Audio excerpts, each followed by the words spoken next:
is Josh Nelson. I'm a member here, and I'm really excited to share with you a ministry that has been near and dear to my family for quite a while now. It's been so great to get our girls involved with the ministry, to be able to pray for some of the kids that we sponsor. Many of you are familiar with Compassion International or World Vision and the sort of child sponsorship program of that, and there's some very similar things, which is what I mean. Don't use your phone for notes because you'll get other notifications and they can be distracting. Too late. Anyway, so when we first moved out to Philadelphia 14 years ago, we met the founder, Julianne, at Calvary Chapel in Philadelphia, where Ellen and I were serving in their young adults group. And then about 10 years ago, in 2013, she left the United States to go to Uganda in order to start Asifiwe Child Care Ministries. And I'm privileged this morning to introduce John Heilman, who will be able to share more about what God is doing in Uganda. Thank you. Good morning. My name is John, as Josh mentioned there. Julianne is my cousin. She's done some amazing things, and I'm here to talk about Asifiwe, but more so, I'm here to talk about what God's doing. So it's not just a ministry that I'm involved with and I want you to get involved with. I just want to share a little bit about my life, and Asifiwe pours out of me constantly because of how God has used it in my life. So I want to do that in a way by talking about 4 different women. One of them is my wife, one of them is Julianne, and there's 2 other ones that I'm not quite as close with, but I want to start with this next slide here. I have 2 books. I'm not a book salesman, but these 2 books changed my life. On the left is a book by Katie Davis.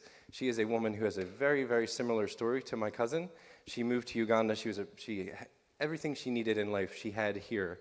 She gave it up and moved to Uganda and adopted 13 girls. An incredible story. The book is amazing, changed my life. Really neat to see a lot of similarities. On the right side is another book that also changed my life, because this woman, Jenny Allen, challenges people to pray a prayer to God that you be willing to do anything He leads you to do. And that's exactly what my wife and I have done. A lot of this is not me. A lot of this is God using my wife. So I'll speak a lot more about her and I'll call them faults. It's her fault that I am the way I am. And the reason I'm up here right now, I would never normally do this, but this is her fault. And God's using her in tremendous ways to make me do anything. So I'm here. Good morning. Jenny Allen, I just want to I wanted to start with these instead of just jumping right into Asifiwe, because I kind of want to set the tone of, like, again, what God's doing is just amazing. And something Jenny Allen said in her book, Anything, was about Katie Davis. So I just want to read that because it was just really caught me. She says, "Is everyone in denial? God is real. That should change everything. Everyone seems so calm about God being real, but not Katie Davis.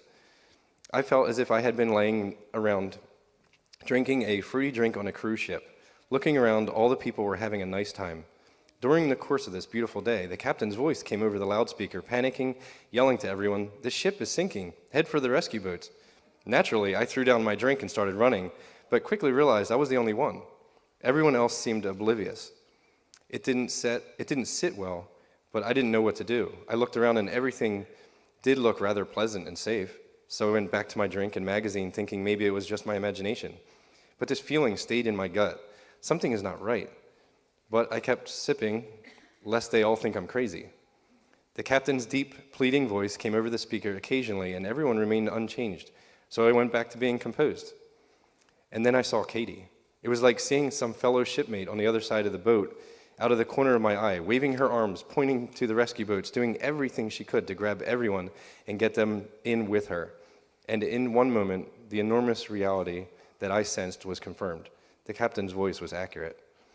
And at the time, I just could relate to this so much because my neighbors, even people at church, seemed so calm about God's doing tremendous things. It was almost like they were completely blind to Him, or just not really paying attention or caring. They just had too many things in their life, and it just hit me really hard. And I always thought it was really cool what Katie was doing to give up everything to go help other people who are underprivileged in Africa.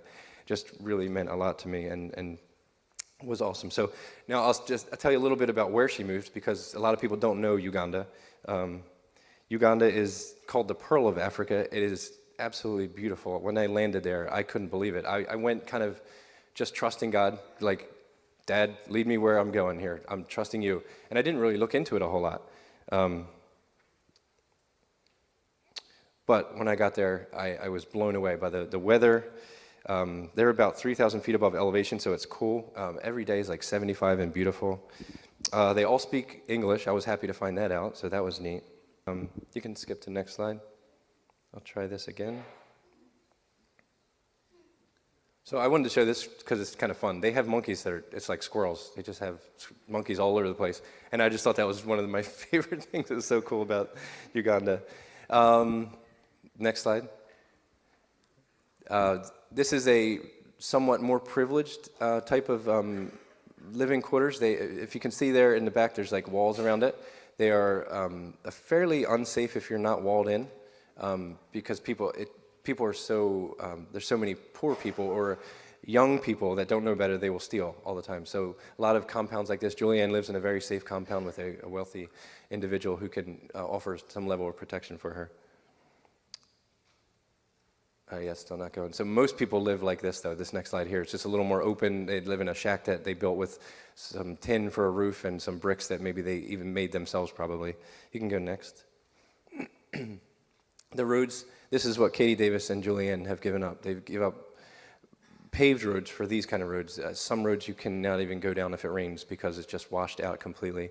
And you can just keep going through the slides, and I'll just kind of watch the back. This is giving me a slide change error. I'm sorry. I'll just turn that off. They cook with charcoal. They cook on the ground. They cook wherever they can. Next slide.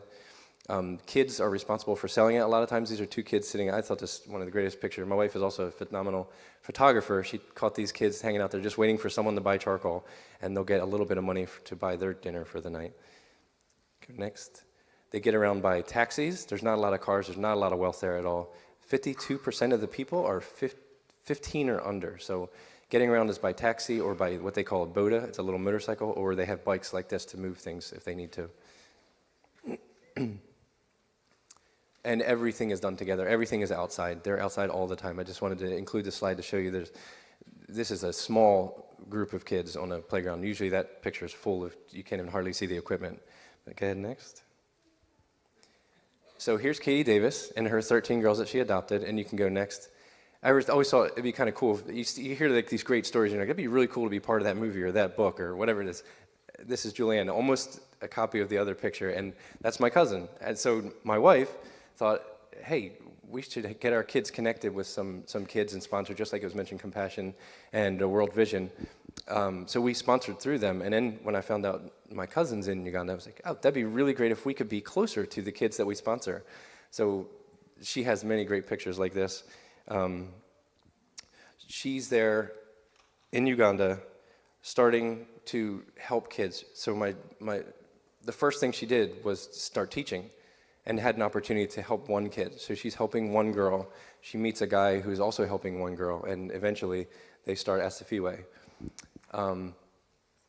Meanwhile, back in the US, my wife and I are getting into foster care. God is, like I said, using her like crazy to change me, to start having, I wanted 2 kids, she wanted 4, so we end up with 3, and then we adopt, and so many things changed in my life. So God's working over there through Julianne, working over here through Jacqueline and myself, and Julianne doesn't know how she's going to do this, but she wants to help. So she's teaching. She starts this organization called Asifiwe, and I have this crazy idea to sell our wedding ring because I started thinking, why do we have these expensive things?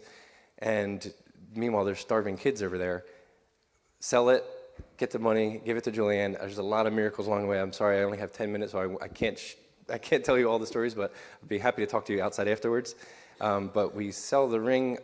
I go on a trip to Uganda, somewhere in there. I go on another trip because I came home and wanted to sponsor all the kids. There were 32 at the time. You can go through the slides, I'm sorry. I have a lot of slides. You can scroll through them, it's fine. By the time I got there were 32 kids. That's me on the left there. And then eventually I got my own sitting on the stoop picture with all the kids. You can keep going all the way to the last one there. There's Julianne with one of her first babies. Eventually she started a baby home. And before I got on my third trip, I didn't know this, but the money for the ring went to launch the first home. And it was just an amazing moment that I described it as my father pushing me, saying, you can do this, trust me. And we didn't even know what he was doing with the money, but the money ended up starting the first Asifiwe home. And that picture there tells it all. Like, the kids are just so happy with the change in their life through Julianne, through Asifiwe. So my family has all gone twice. I have pictures of them all there, playing with the kids and loving them. And this ministry is really just changing so many lives that these parents, or these kids don't have parents, or they have one parent, or they have an aunt to help them survive. Asifiwe, they're not surviving anymore, they're thriving. They are able to go to school, they're able to have a home with a mother. So like that picture that had 32 kids in it, that was 3 homes. Now there are 11, and there's a baby home that's just full of babies, and there's women that are either widowed or able to work there and help all these kids. There's just so many people involved. God's bringing all the right people, and he's giving me opportunities like this to speak about it to you. So I just pray that you just listen to God, because what he's done through Asifiwe and so many people, Josh, myself, many, many others, God is using this ministry to change us and to bring us closer to him and just have us all share our lives with these kids that are on the other side of the world. You are welcome to visit. Julianne is the greatest host. We'd love you to sponsor a kid. You can write. They love gifts. They love letters. They love someone coming, spending time with them. I got the biggest hugs I've ever gotten in my life, and I have a big family. But in Uganda, I almost got tackled. They are so happy to get someone showing the love and care for them. So there's a last slide there. You can even jump to the end. It's the family now that we have in Asifiwe. All of these kids individually could have been completely lost, but this is our family now in Uganda. And my wife and I are in there somewhere. We're the white people. These lives have all been changed. The tagline for Asifiwe is "Love changes our stories," and all of these stories have changed because of the love shown to them. So whatever that means to you, I just thank you for this opportunity. I just pray that you pray about it, whether it's this ministry or whatever it may be. Just listen to God and follow him, because he's done some amazing things through so many people. So anyway, thank you.